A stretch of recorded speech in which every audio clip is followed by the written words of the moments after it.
March 15th, 44 BC.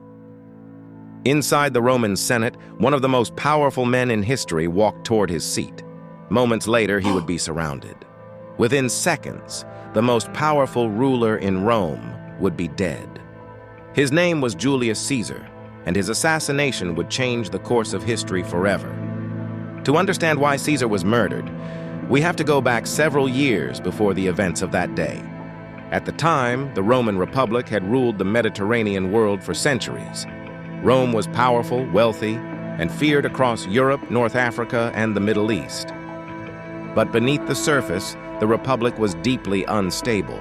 Political rivalries, corruption, and civil wars had begun to tear the system apart. Into this chaos stepped Julius Caesar. Caesar was not just a politician. He was a brilliant military commander. During his campaigns in Gaul, modern-day France, Caesar led Roman legions to victory again and again. Over nearly a decade of brutal warfare, he conquered vast territories and expanded Rome's borders. His victories made him incredibly popular with the Roman people. Soldiers admired him, citizens celebrated him. But in the Senate, many powerful men began to fear him. Among Caesar's greatest rivals was a man named Pompey the Great. Pompey had once been Caesar's ally, but their partnership eventually collapsed. Tensions between them exploded into civil war. In 49 BC, Caesar made a decision that shocked the Roman world. He crossed the Rubicon River with his army. Roman law strictly forbade generals from entering Italy with their troops. By crossing the Rubicon, Caesar openly declared rebellion against the Republic. Civil war followed. Caesar's forces defeated Pompey's armies in a series of battles across the Mediterranean. Eventually, Pompey fled to Egypt, where he was assassinated. With his enemies defeated, Caesar returned to Rome as the undisputed master of the Republic. The Senate granted him extraordinary powers. Eventually, Caesar was declared dictator for life. For many Romans, this was deeply alarming. The Roman Republic had always prided itself on rejecting kings. The last Roman king had been overthrown nearly 500 years earlier. But now, many feared Caesar was becoming exactly what Rome had once destroyed, a monarch. Rumors spread throughout the city. Some said Caesar planned to crown himself king. Others feared he intended to dismantle the Republic entirely. Within the Senate, resentment began to grow. A group of senators started to discuss a drastic solution. If Caesar threatened the Republic, they believed he had to be stopped, by any means necessary. More than 60 men eventually joined the conspiracy. Among them were several powerful senators, but one name stood above all the others: Marcus Junius Brutus. Brutus had once been close to Caesar. Caesar had even pardoned him after the Civil War. Some accounts suggest Caesar trusted him deeply. But Brutus was also a devoted supporter of the Republic. He believed Rome must never again fall under the rule of a king. The conspirators chose a date for their plan: March 15th, a day known in the Roman calendar as the Ides of March.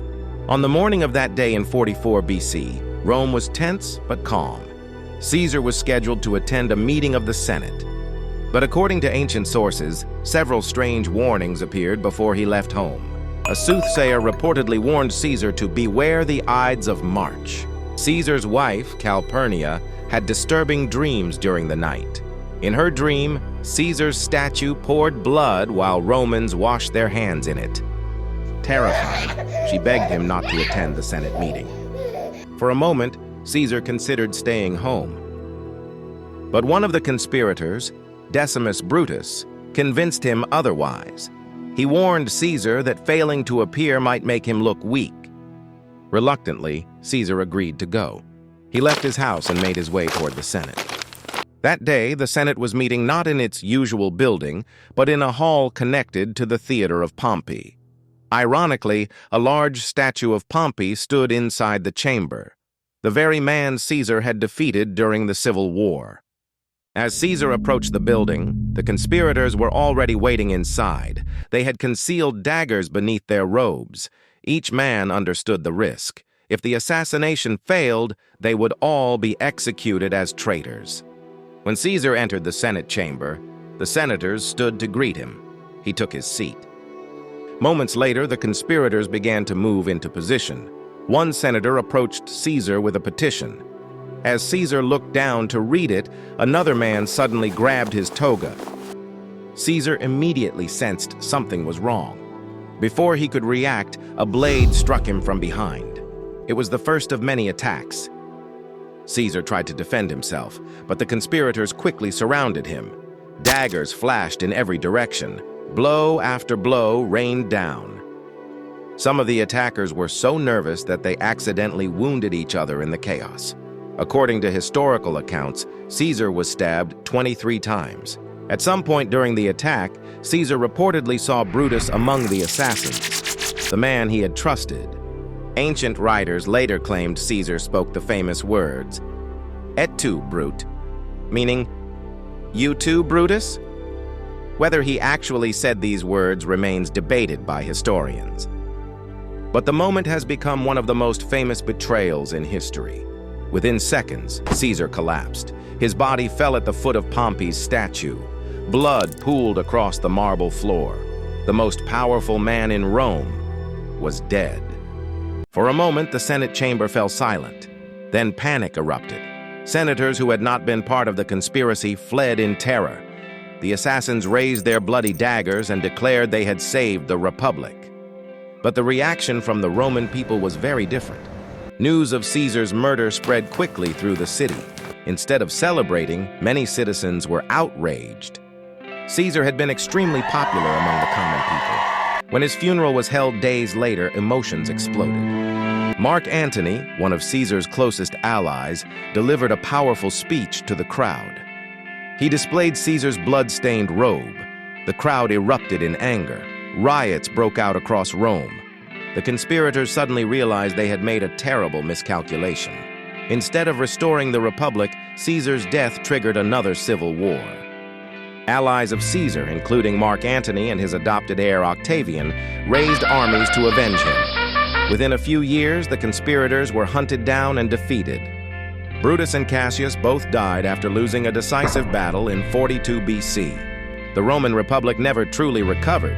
In the decades that followed, power increasingly concentrated in the hands of a single ruler. Eventually, Octavian became the first Roman emperor. He took the name Augustus. The Roman Empire had begun. And it all started with a brutal assassination on the Ides of March. More than 2,000 years later, the story of Julius Caesar's death continues to fascinate the world. It remains a timeless warning about power, ambition, and betrayal. Because on that day in the Roman Senate, history changed forever.